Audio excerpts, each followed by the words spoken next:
All right. Hi, everyone. My name is Varabantu, and this is Kubeflow Spark Operator Community Meeting. This is the first meeting in 2025 on 10th of January 2025, 4 p.m. PST. Yeah, so anything else, Andre, you want to mention? Yeah, I just want to say So, maybe Miss, I think will be recorded and published on YouTube, and we follow the Kubeflow code of conduct here. Yeah, and maybe I think we can start with the introduction of new folks on the call. yeah, sure. So yeah, all the sessions and every community call that we have, we normally record that and publish that into YouTube. And you can always, I know that not many people could not attend today's meeting, but yeah, there's not much to discuss because there's only a few topics in agenda. We can always repeat that in the next meeting. So just to introduce myself to everyone, my name is Varabantu. I'm a principal solutions architect working with AWS, and I'm also Kubeflow Spark Operator maintainer. So today with me we have Andre. Do you want to introduce yourself? Yeah, sure. My name is Andre. I work at Apple. I've been in this Kubeflow community for the last 7 years. Mostly work on training and HTML components, but right now I'm steering committee, trying to see how we can drive all those, ML on Kubernetes things. Nice. Thanks, Andre. Sounds like you're doing a lot of stuff. So, and today we also have a new contributor, his name is Manabu McCluskey. He also worked for AWS, and I will let him introduce. And Manabu, you Yeah. wanna, yeah, See, my name is Manabu McCloskey. I'm a senior solutions architect for AWS. I have been focusing on a lot of the open source platform engineering side of things. And I am interested in learning more about the data engineering, data analytics, and I'll be happy to help you or help the community with the Spark Operator effort. So yeah, nice to meet you. yeah. Thanks, Manabu. Guess you were working on some CNCF products as well, right? Like Crossplane and so on. Yep. I have been working with Argo City, Backstage, Crossplane, all that. Right. Thanks, Manabu.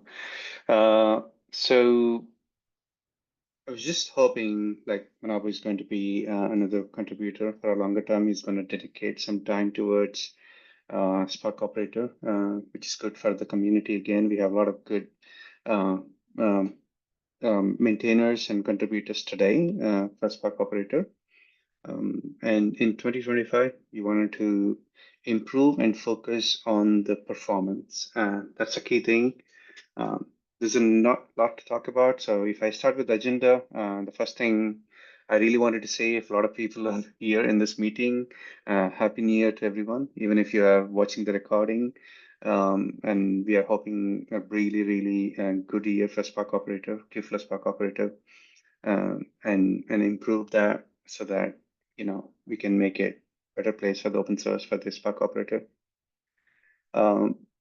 And moving on to the next topic is the best time for this call. I know Andre mentioned about, we really not sure at the time that we decided on the time, the 4 p.m. PST is really based on two other maintainers, and one maintainer is based in Australia, another maintainer based in China. So we thought, they can clear a lot of your questions and issues that you are facing. Yeah, hence we moved that. But the plan is, if you see a more momentum and more folks wanted to join this call, and we wanted to repeat the same call in EMEA time zone.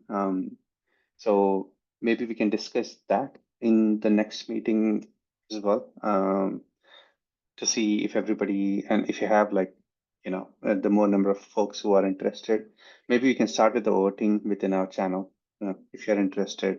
and then we can repeat, maybe probably on the same day, one in the morning and one in the evening. We could do that. So yeah, and Andre, do you Yeah, I want to think talk like about those guidelines? yeah. I think maybe we just should start a pool, right? Mm-hmm. I mean, we also have maintainers in other projects which just sometimes cannot join our regular calls. Um, so it's good to kind of organize call when maintainers are available, but sometimes not only maintainers are attending these calls, right? Yes, Like end correct. users, right? Mm. Yeah, yeah. I mean, it's mostly gathering some of the key issues that the members are Mhm. facing, prioritizing some of those issues and the PRs, and also and discussing some of the new features that we are developing and going to be released. And I guess those are the three topics. Not necessary we have to have maintainers, but initially when we started, there's a lot of questions around, why this is needed. Hence, uh, we require maintainers, but I guess we should be okay. Right. So just moving on to contributing guidelines, probably maybe we can talk about a little bit more about contributing guidelines, and I can see a lot of questions on Kubeflow Spark Operator channel. Some of them are repetitive questions around, hey, how to configure certain things. And I know we have done quite a lot of changes last year and end of last year in 2024. The whole operator was rewritten in Golang. Um, if anyone has any questions, then we can talk about in the next call. If you're watching this, you can, certainly make it to the next call and raise that questions. But yeah, so regarding the contributors, Andrew, do you want to mention talk about that topic and Yeah. how Maybe anyone can, in 2025, we might expect more folks coming in and want to do the contribution. Not necessarily they have to do the major code change, but if somebody who wanted to be inactive and even do a doc changes to start with to improve some things. Like I noticed somebody asked about, hey, there is no docs around how to uh, extract the metrics. And we have Helm chart and so on. We already have an existing Qflow doc that can be improved as well. Yeah, so Andrew. yeah, absolutely. I think you're right. So I think the good starting point, let me share my screen. Um, so we will link this to second. Two docs in the notes. So the first one is in general contributing guidelines. So nothing really special, but we just follow the DCO, which means all the commits need to be signed. And basically, it's pretty much it, I think. Usually you just, we're creating the branch, we forking the repo, similar to how you could contribute to any Kubernetes, like CNCF or Kubernetes projects, right? But you can take a look, like, what is the process here, and what can be like more important, what is the membership status, right? So we have the members, which can be like the Kubeflow GitHub organization members. So usually if you did like at least like if if when you start to do some contributions, you can become a member and you can raise a PR in like this repo internal ACLs to become a Kubeflow member. Then we have the reviewer and approvers inside the owner's files, so similar to Kubernetes guidelines. And then we have the working group leads. So if you're interested, just follow this talk. I think that's explain how does it work and what are requirements to become the reviewer and approver and the working group leader. And for Spark, I think we had this developer guide that Yichen, I think, recently updated. Yes, I think like, in general, you just need to know Go, right? And I think it has some commands, right? To build an operator, to start the local controller in your kind cluster so you can start to do some development there as well. Yeah, I think as Vara mentioned, the docs definitely needs to be improved. Like Prometheus metrics, I guess, needs to be improved, right? Mm, Uh, yeah, yeah. certainly. So if someone can volunteer to drive those, that would be, I think, great. Yeah, certainly. I'll add that as an action, probably issue, Yeah. because I had to answer multiple times the same question. So it would be nice that I can refer to Qflow docs Yeah, just to let everyone know, like, and the Kubeflow docs, they're here. So using Hugo for docs, and I think let me link it for Spark operator docs. So this is just the markdown files, right? Yeah. Yeah. I think If it's fine. you add that link to our agenda, so it should be nice.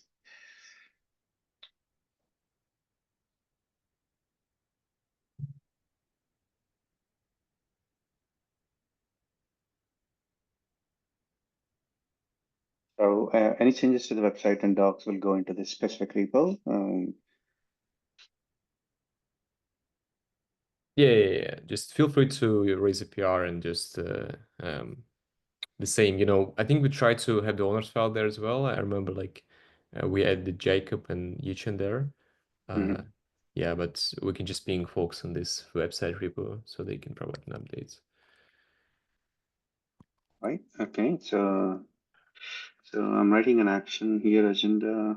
Probably I'll move that as an action underneath for the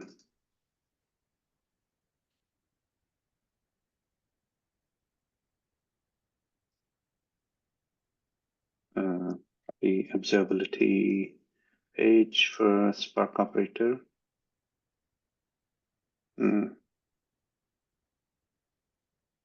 Operator metrics and Apache Spark job metrics.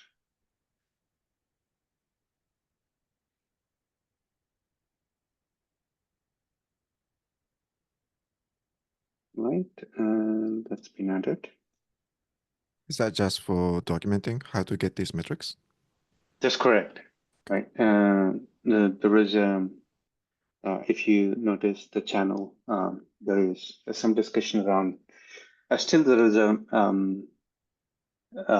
questions around how to monitor the whole thing, and I know we have a Helm chart, a Spark Operator Helm chart, and Spark Operator Helm chart we recently introduced. When I say we recently, I guess in Q4, a new feature where you can actually monitor Spark Operator metrics using Prometheus.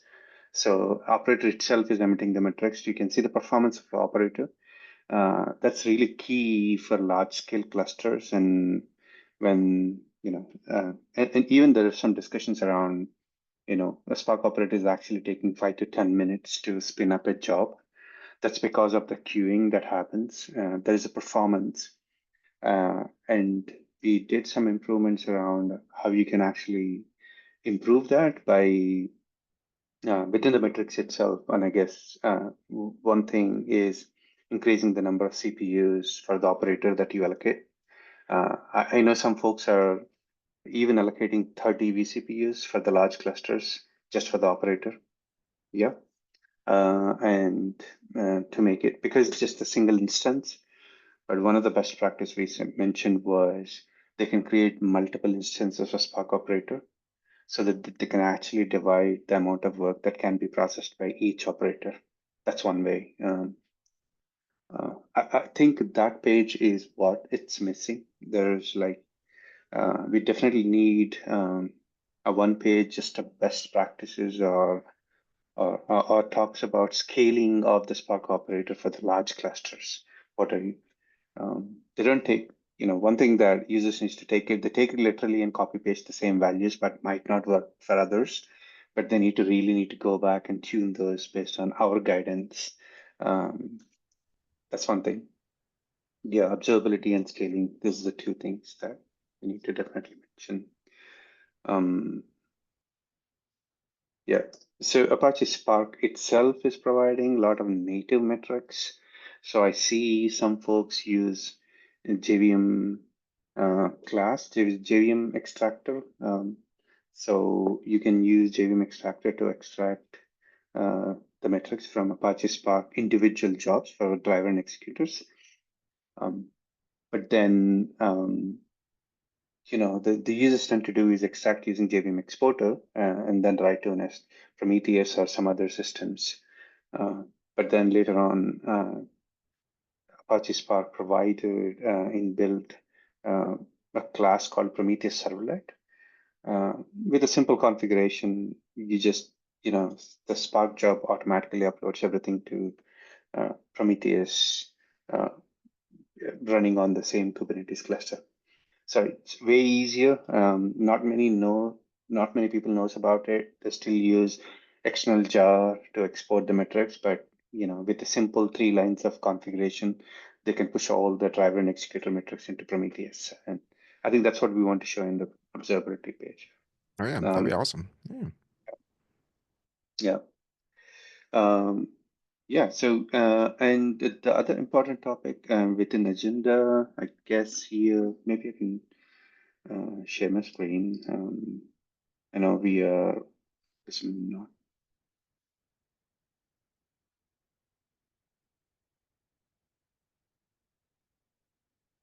Yeah.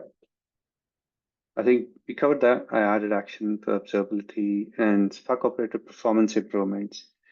I'll leave this topic for the next call for more detailed conversation. The reason performance improvements is becoming like a big topic, but we did a lot of improvements with the latest implementation of Spark Operator. It also provides some certain configuration. So I can quickly switch to this if anyone is watching this video. Let me take a look. So if you go to Spark Operator, and we have the charts, values.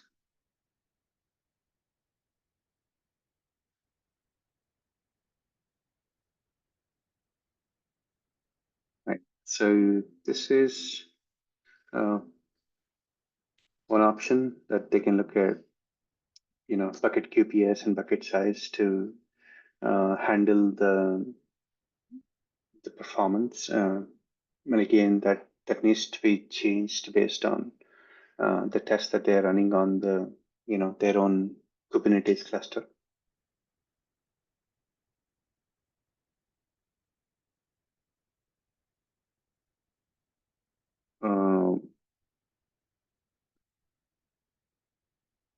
Yeah, I guess that's the main change, and the observability bit on Prometheus, right?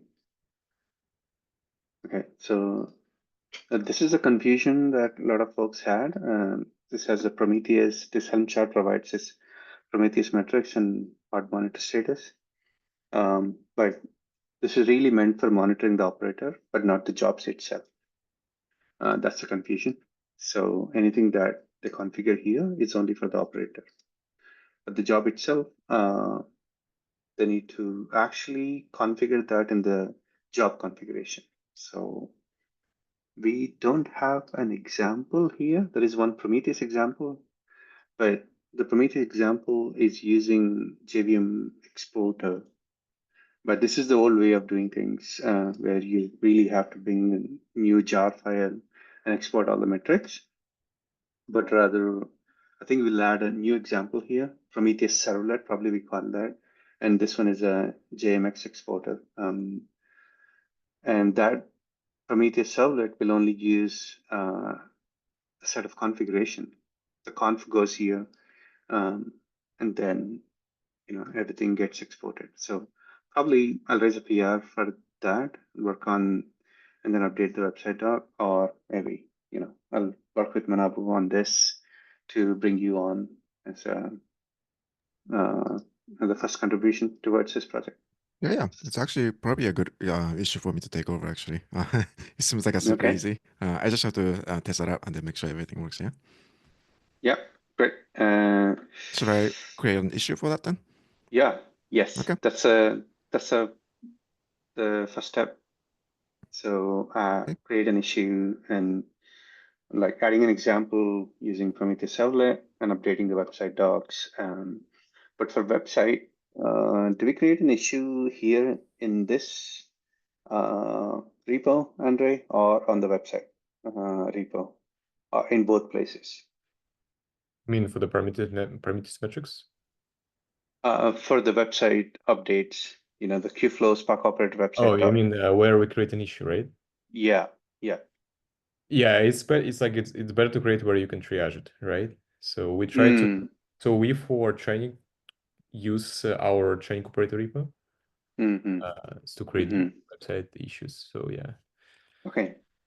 Yeah, I you would can rather create it raise here. two issues in that case, one for adding an example to this repo and one for updating website so that we can link back uh, to website one. That'd be great. Mhm. Okay, so for now that's that. We'll move that performance improvements. There are a few folks still had issues around it, but we can talk about it in the next call, deeper into it. And I guess Sharon could not attend, but he wanted to talk about it for the performance boost. In addition, I added one item to this, but I know Yuchen is not here. Uh, he did not attend. There's no one in the call, I guess. So I'll park that to the next discussion, but nothing much.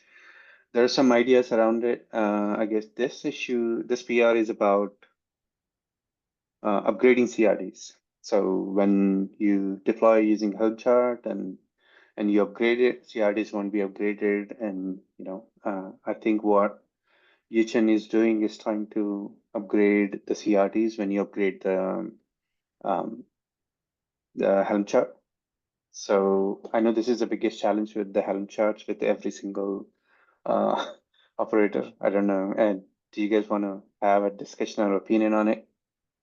How other operators are being, how they're managing? Because the one thing I noticed in other places where they give a couple of kubectl commands for upgrading CRDs and then run the Helm upgrade. What do you think about? Yeah, I've seen both. Some Mm-hmm. places just handle CRDs completely outside of Helm, right? Because Helm used to not handle CRDs that well. But there are like projects that actually do CRDs as well. So honestly, don't know too much about this project yet, so I don't know which one would be better Mm-hmm. for them. Okay. So the problem is like when you do the upgrade, it doesn't reflect the new changes on CRD, or Oh yeah. So shared is like with Helm charts. When you upgrade Helm chart, when you upgrade a newer version of Spark Operator, CRDs never get upgraded. It still be the old version of it. Um, that's the kind of challenge is there for any deployments which has got operator deployment which has got CRDs behind. But I'm not sure how you're seeing in training operator. yeah, we actually use customize there today. Mm-hmm. And we use Okay. server-side apply. But what do you mean not updating the CRD? Because you don't have any CRD changes, isn't it? Like, what do you mean exactly? Like, I mean, if you do any CRD changes, right, there Mhm. will be this the if there is a new features like recently we added bot templates to Okay. the existing CRD. Like there might be some that might come in future. We don't really know uh, based on how Spark is evolving, um, and those features will come back to Spark Operator. There might be. So yeah. But I mean, in any case, if users want to deploy the new version of Spark Operator, don't they need to? I mean, they need to update CRD with new values, right? Like, I just don't understand what is the specific problem here, like on the spawn Helm part. Like, um, Uh, right. do you want to I update? guess now Yeah. currently, Good. like if you say, for example, you deploy Spark Operator with version 1 Mhm. and then you deploy version 2, but even version 2 has changes to a CRD.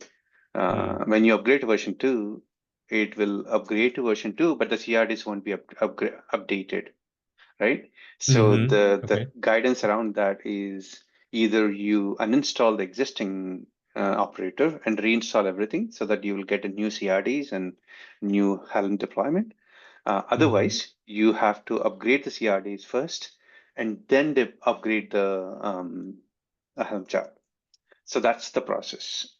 So people tend to miss, like if they're using Terraform or Crossplane, any other deployment process, they will simply upgrade the operator to the newer version, they don't realize that they need to update the CRDs as well if there are changes. But okay, but when you do Helm apply, doesn't it it doesn't automatically update all the manifest, even? Mhm. Yes, Helm updates any changes within the Helm chart itself, but not the CRDs. I see. Yeah. So, and this Yeah, hook, okay. yeah, uh, and this is the biggest Helm problem in the operator world. Everywhere, people are dealing with various other approaches, but this PR that Echen raised, it does make sense and attracted my attention there. It talks about pre-upgrade hook job to upgrade CRDs. Like, check if the CRDs needs to be updated, go and update the CRDs, and then upgrade the Helm chart, kind of a thing. Uh, the This is a good feature, but I don't know the downside of this. But we need to look into it. There's some discussion around it. I haven't really gone through, but yeah. Yeah, it's Okay. interesting. Yeah, because I mean, historically we've been using Customize for several years. I know many folks require to use Helm, but in any case, I think you need something on top, right? For example, like some people use Pulumi, some people use Terraform, right? Mm. I don't know if there's real serious users of Helm without these tools today. Like, I mean, talking about like, you do have anyone who is using actually Helm in production without additional, AIC tools, like the I deployment. mean, like with the Terraform, they use Helm provider. Kind of thing. So even Yeah. with cross-plane, right? You have both customers and Yeah. so In like at least from like in platform engineering side of things, the you typically use like GitOps systems like Argo CD or Flex CD to deploy these things, right? So especially in Argo CD when you're dealing with Helm, internally Argo CD actually uses the Helm template to apply this manifest instead of actually relying on Helm. So what sort of Helm, not managing the CRD, that's actually doesn't really apply to BFA doing Argo CD deployment. So if you're using that, GitOps systems, probably not a big deal. is it okay? Yeah, but Mm-hmm. if you're actually using Helm to deploy these things, then yeah, this is a big problem. Mm-hmm. Mm-hmm. Okay. So with Argo CD, not a big concern. But having this hook, I don't know how that influenced this. I can't remember exactly how. Oh, there's like a special handling within Argo CD for Helm charts, Helm chart hooks. That is. I forgot exactly how it works, but yeah, this essentially just runs jobs or something, if I remember right. Okay. All right. We can have a further discussion on the thread to see, and I'm sure this is definitely the feature that we want to work towards. Right. Yeah. I guess that's pretty much for today in the agenda. We can. I know it's like 40 minutes so far. 4:40 p.m. It's Yeah, okay. Any. last time we briefly discussed this performance boost, and like I think Charan was mentioning about Golang submission client. I don't know if you actually review this proposal. I Or you haven't. mentioned. Is a proposal mentioned here? Yeah, let me try to find it. We discussed it last time.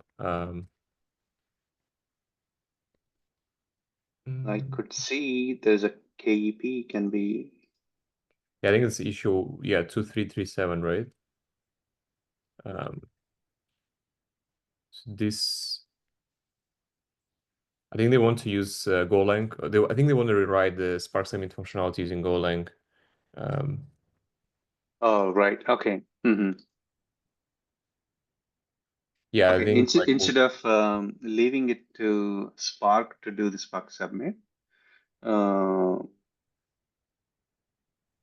Where is this? the link. Okay. Yeah, the one that you shared, Var. Yeah, this one. Yep. Got it. I haven't gone through this, but I'll take a look. This is the proposal, right? So I'm going to keep this proposal, keep moving to the top so that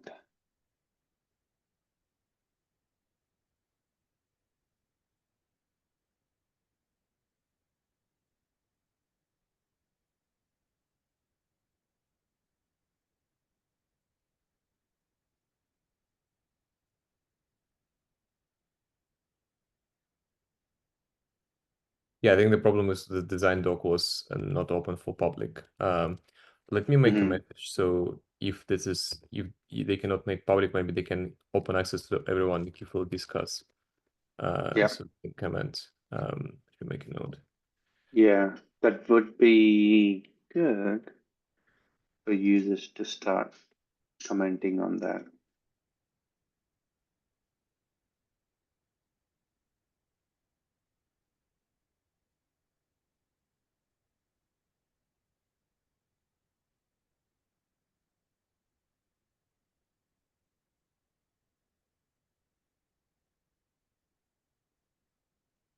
Okay. I think we Yeah, need to I will make discuss some. this topic. Yeah. Mhm. Probably our next meeting, we're going to make this as a main topic to go through in detail. Okay, this is the design doc. Did you make it accessible to everyone? No.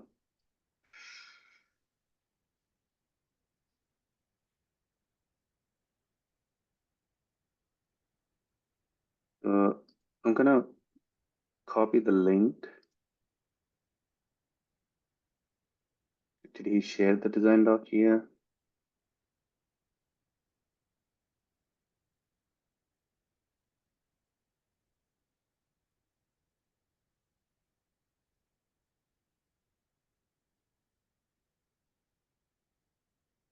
Yeah, by the way, like feel free to join this Google group. We try to publish some updates there. And usually I think for any public talks, we use this group to share with the community. Yeah. All right. Okay. I guess that's it for the day. Thank you very much, everyone. Thanks for joining. Let's meet in our next call again in 4 weeks' time. And wish you a very happy New Year, everyone. And Thank you, Vara. Bye. Yeah, I think like again, maybe before next call we can open the pool to discuss the meeting time, right? And see what Yeah. time to do, right? Yeah. I mean, the last few like calls, there were a lot of folks attended at this time. Mostly the PST folks, I know. But and I guess this is the January, right? So Yep. let's see how that goes. Yeah. Right. All right. Thank you. I'll Okay, stop sounds great. recording. Thank you. Bye. Thanks, guys.